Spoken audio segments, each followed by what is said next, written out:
প্রিয় দর্শক, আজ আপনাদেরকে আমি দুটো বিষয় নিয়ে কথা বলবো। দুই দেশের দুটো বিষয়, বাংলাদেশ এবং ভারত। আগে ভারতেরটা ছোট করে বলে নিই, পরে বাংলাদেশেরটা বলবো। ভারতের ঘটনা হলো, ভারতে গত কয়েকদিন ধরে, কয়েক সপ্তাহ ধরে একটা আন্দোলন চলছিল। তাদের ওই মেডিকেল ভর্তি পরীক্ষার প্রশ্নপত্র ফাঁস হওয়া নিয়ে এই আন্দোলন, দেশের যুবক শ্রেণী স্টুডেন্টরা এই আন্দোলন করেছিল এবং এই আন্দোলনের নেতৃত্বে ছিলেন নতুন গড়ে ওঠা ককরোচ জনতা পার্টি, মানে তেলাপোকা জনতা পার্টি। তারা এই আন্দোলনের নেতৃত্ব দিচ্ছিল এবং এই আন্দোলন ছোট থেকে ধীরে ধীরে বাড়তে বাড়তে পুরো ভারতে ছড়িয়ে যায় এবং তাদের বেশ কয়েকটা দাবি ছিল, 3 দফা দাবি ছিল। কিন্তু সরকার কিছু মেনেছিল, কিছু মানেনি। কিন্তু তাদের প্রধান যে দাবিটা ছিল, শিক্ষামন্ত্রীর পদত্যাগ করতে হবে এবং ভারতের শিক্ষামন্ত্রী এরা সরকার যারা ছিল তারা তাদের পদত্যাগ করতে দেবেন না, পদত্যাগ করবেন না, এ ধরনের একটা গোয়ার্তমি। এবং এই গোয়ার্তমিতে শেষ পর্যন্ত আমাদের মোদী সরকারের যিনি প্রধানমন্ত্রী নরেন্দ্র মোদী, উনি গতকাল গভীর রাতে একটা ভিডিও বার্তা বন্ধ দিয়েছিলেন যে ওনারা একটা মিটিং করবেন, সব ব্যবস্থা করবেন এবং যা যা অনিয়ম হয়েছে এগুলো দূর করবেন বলেছিলেন। কিন্তু তাতে আন্দোলন থামেনি। শেষ পর্যন্ত তাদের শিক্ষামন্ত্রী ধর্মেন্দ্র প্রধান আজ শনিবার উনি নিজে থেকে পদত্যাগ করেছেন এবং পদত্যাগ করার পর তাদের আন্দোলনেরও সমাপ্তি ঘটেছে। যখন ভারতে এই ঘটনা ঘটেছে, ঠিক একই সময়ে, কাছাকাছি সময়ে, আপনাদের মনে আছে এই মাসের 13 তারিখে আমাদের দেশেও কিন্তু স্টুডেন্টরা ক্ষিপ্ত হয়ে উঠেছিল এবং তারাও একটা আন্দোলনে নেমেছিল। তাদের আন্দোলনটা কী নিয়েছিল? তাদের আন্দোলনটা ছিল যে 13 তারিখে প্রচণ্ড বৃষ্টি ছিল, প্রতিকূল আবহাওয়া ছিল, অনেকগুলি শিক্ষা প্রতিষ্ঠান ডুবে গিয়েছিল, কোমর পানি হয়ে গেছিল রাস্তায় পরীক্ষা কেন্দ্রে যাওয়ার জন্য। কিন্তু তারপরও আমাদের শিক্ষা মন্ত্রণালয়, বোর্ড, তারা সেই পরীক্ষা বন্ধ করেনি এবং তাদের দাবি ছিল যাতে নাকি পরীক্ষাটাকে স্থগিত করা হয়, যাতে স্বাভাবিক পরিবেশে স্টুডেন্টরা 2 দিন পরে হলেও পরীক্ষায় অংশ নিতে পারে। কিন্তু আমাদের সরকার, আমাদের শিক্ষা বিভাগ, আমাদের শিক্ষামন্ত্রী তারা তো সেটা স্থগিত করেইনি, বরঞ্চ ওই সময় আমাদের শিক্ষামন্ত্রী একটা বেফাস মন্তব্য করেছিলেন যে এরা সব ফার্মের মুরগির মতো, 1 ফোঁটা বৃষ্টি পড়লেই তারা সব অসুস্থ হয়ে পড়ে। এবং এটা নিয়ে আন্দোলন হয়েছিল। আমাদের শিক্ষামন্ত্রী পরবর্তী সময়ে তার ওই বেফাস মন্তব্যের জন্য সরি বলেছিলেন।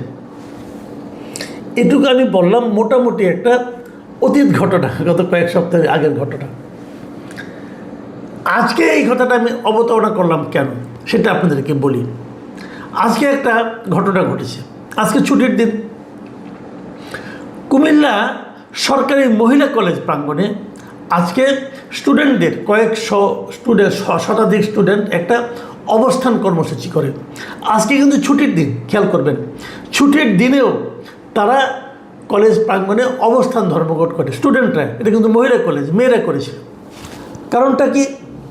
কারণটা হলো এই যে 2 দিন আগে হঠাৎ করে এই কুমিল্লা সরকারি মহিলা কলেজের 7 জন শিক্ষককে একযোগে বদলি করা হয়েছে।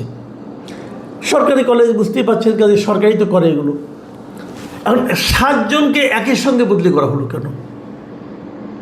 কারণটার কিছুই না, যে স্কুলে পরীক্ষার হলের সামনে পানি, কোমর পর্যন্ত পানি হয়ে গিয়েছিল, স্টুডেন্টরা কষ্ট করেছিল, তার মধ্যে সবচেয়ে বড় সমস্যা ছিল এই কুমিল্লা সরকারি মহিলা কলেজে।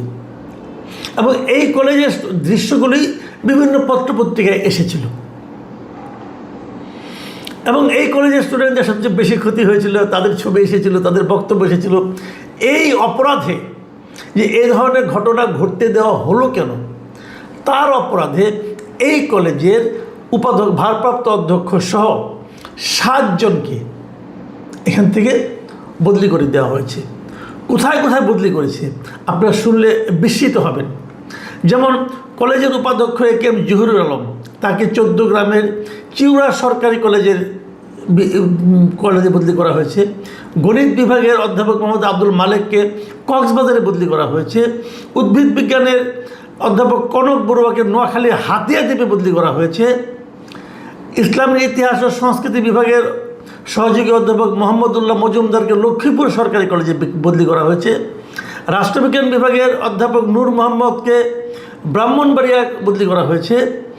হিসাব বিজ্ঞানের আল আমিনকে সিলেটের বিয়ানীবাজারে বদলি করা হয়েছে এবং ইংরেজি বিভাগের সহযোগী অধ্যাপক মোহাম্মদ মহসিনকে বদলি করা হয়েছে বরগুনা সরকারি কলেজে।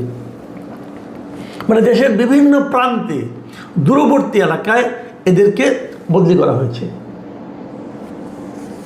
বদলি সরকারি চাকরিগুলো তো হতেই হবে, এটা নিয়ে আমার কোনো বক্তব্য নেই। বদলি চাকরি বদলি করবে, তারা কোনো সমস্যা নেই। কিন্তু যখন একযোগে 7 জনকে পানিশমেন্ট ট্রান্সফার করা হয়, এই বদলিগুলি যে পানিশমেন্ট ট্রান্সফার, এটা নিয়ে যারা বদলি হয়েছেন তাদের মধ্যে আমার মনে হয় না যারা এই সরকারি চাকরি বুঝেন এবং যারা এই জায়গাগুলিকে চেনেন তারা সবাই মানবেন যে এগুলি পানিশমেন্ট ট্রান্সফার। তো একযোগে একটা কলেজে 7 জনকে পানিশমেন্ট ট্রান্সফার করাটা হলো কেন?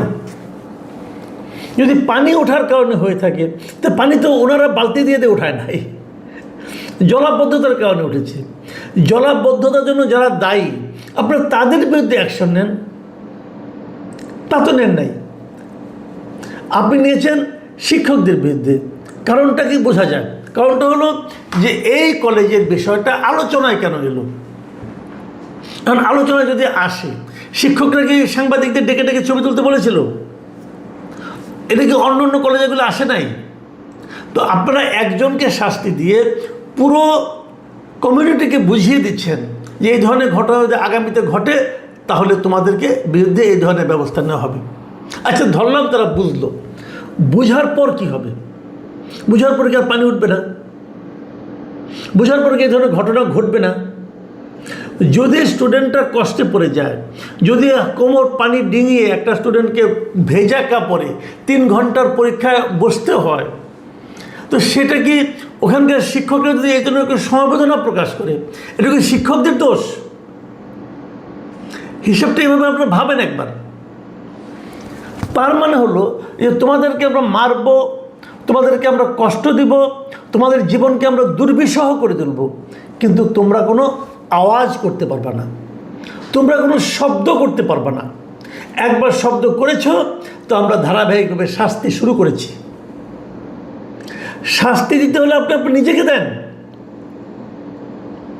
ওনার নিজের শাস্তি দেখুন। একটা জিনিস আমি বলি, ককরোচ জনতা পার্টি যে আন্দোলনটা ছিল ভারতে, সেই আন্দোলনের প্রেক্ষিতে একদম শুরুর দিকেই কিন্তু ভারতের শিক্ষামন্ত্রী তিনি স্বীকার করেছিলেন, ধর্মেন্দ্র প্রধান তিনি স্বীকার করেছিলেন, দায় স্বীকার করেছিলেন, যেটা আমার দায়, আমার ভুল।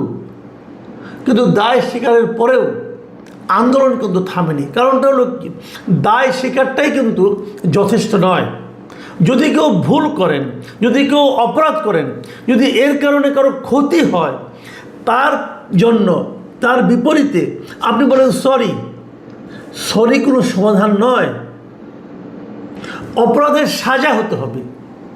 সেই সাজা ককরোচ জনতা পার্টির যারা কর্মী ছিল, যুবক ছিল, ইয়াং ছিল, স্টুডেন্ট ছিল, তারা সেই সাজার জন্য আন্দোলন করেছে এবং সেই সাজাটা হয়েছে। ধর্মেন্দ্র প্রধানকে পদত্যাগ করতে হয়েছে। তো আমাদের এখানে কি হলো? এত এত ছাত্র যাদের অনেকে অসুস্থ হয়ে পড়েছে। ভাবেন একটা জিনিস, এইচএসসি পরীক্ষা যদি ঠিকঠাক মতো না হয়, একটা স্টুডেন্টের কিন্তু জীবনটাই কিন্তু ওখানে শেষ হয়ে গেল, কারণ তার জীবনের গতিপথটাই চেঞ্জ হয়ে যাবে।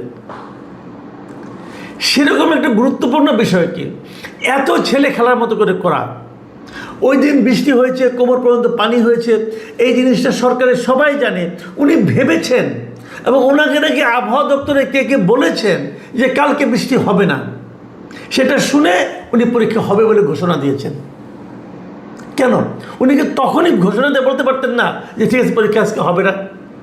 নিজের কাজটা আমাদের শিক্ষামন্ত্রী ঠিকভাবে করতে পারেননি, কিন্তু এর জন্য ভোগান্তির শিকার হচ্ছে গিয়ে স্টুডেন্টরা, যারা ওই দিন ভিজেছে, কষ্ট করেছে তারা, এবং ভোগান্তির শিকার হচ্ছে শিক্ষকরা, যাদেরকে এখন পানিশমেন্ট ট্রান্সফার করা হচ্ছে। দেখুন, এখানেই শেষ না। আমি যে ঘটনাটুকু বলি, আমি ঘটনাটা আসলে কিছুই এখনো বলিনি। আমি কেবল মানে শিরোনামটুকু পড়েছি, মানে ঘটনাটার পটভূমিটা বর্ণনা করেছি।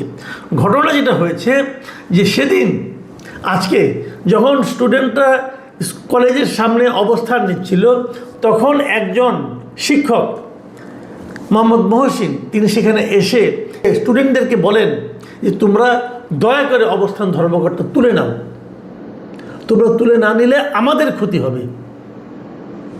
ভাবুন অসহায়ত্বর মাত্রাটা। এক পর্যায়ে এই ভদ্রলোক স্টুডেন্টদের কাছে হাত জোর করে করজোরে বলেন, আমি পড়ে শোনাই ওনার উনি কী বলেছেন। উনি বলেছেন যে সরকারি চাকরি করি, আমার বদলি হয়েছে, তোমরা আন্দোলন করে আমার চাকরিটা খাইও না, আমি পরিবার নিয়ে না খেয়ে মরব, তোমরা আমার সাথে আসো, আমার চাকরিটা থাকবে না। দেখুন ভীতিটা কোন পর্যায়ে পৌঁছেছে। স্টুডেন্টরা আন্দোলন করতেছে, শিক্ষকরা ভয় পাচ্ছে, যাদের বিরুদ্ধে পানিশমেন্ট ট্রান্সফার করা হয়েছে যাদেরকে, তারা ভয় পাচ্ছে এবার না তাদের চাকরিটাই চলে যায়। মানে শিক্ষকদের উপর সরকার এবং আমলাদের যে কি ভয়ঙ্কর নিবর্তনমূলক আচরণ, সেটা কিন্তু আমরা এখান থেকে বুঝতে পাই। একটা শিক্ষক যদি এতটা ভয়ের মধ্যে থাকেন, তিনি কিভাবে শিক্ষা দেবেন স্টুডেন্টদেরকে? কী শিক্ষা দেবেন উনি? আমাদের মন্ত্রণালয়, আমাদের রাজনৈতিক নেতৃবৃন্দ, আমাদের আমলাতন্ত্র এই পরিবেশ সারা দেশে তৈরি করে রেখেছে। এর নাম গণতন্ত্র? গণতন্ত্র এটা নয়। গণতন্ত্র জনগণের অধিকারের কথা বলতে শেখায়। গণতন্ত্র সরকারে যারা থাকে তারা জনগণের বক্তব্যের উপর ভিত্তি করে সিদ্ধান্ত নেয়। আর আমাদের এখানে গণতন্ত্র হয়েছে একটা ভয় দেখানোর ইনস্ট্রুমেন্ট। শিক্ষকরা তার চাকরির ভয়ে স্টুডেন্টদের কাছে হাত জোর করে ক্ষমা চায় যে তোমরা এই আন্দোলনটা করলে আমার চাকরি চলে যাবে। স্টুডেন্টদের বক্তব্য শুনলাম, তারা বলছে যে এর মধ্যে অনেক ভালো ভালো শিক্ষক আছেন যারা নাকি আমাদের জন্য প্রয়োজন। ঠিক আছে, আপনি বদলি করবেন, দু একজনকে করেন, কিন্তু একজনের 7 জনকে যখন আপনি করেন তখন বোঝা যায় যে এটা আসলে এক ধরনের প্রতিহিংসামূলক বদলি। প্রতিহিংসাটা কোথায়? ওখানে এমন কিছু ঘটেছিল যে ঘটনার মাধ্যমে সারা দেশের মানুষ শিক্ষামন্ত্রী এবং শিক্ষা মন্ত্রণালয়ের কর্মকর্তাদের অযোগ্যতা তাদের কাছে পরিষ্কার হয়ে গিয়েছিল। সেই অযোগ্যতা তারা দূর করতে পারে নাই, এবং সেই অযোগ্যতা এখন ক্রোধে রূপান্তরিত হয়ে নিরীহ শিক্ষকদের উপর চেপে বসেছে। প্রিয় দর্শক, আমরা এমন গণতন্ত্রের মধ্যে আছি, আমরা এমন মন্ত্রী এবং এমন আমলাদের মধ্যে আছি, এরা আমাদেরকে গণতন্ত্র শেখাচ্ছে। আমরা জানি না এর শেষ কোথায়।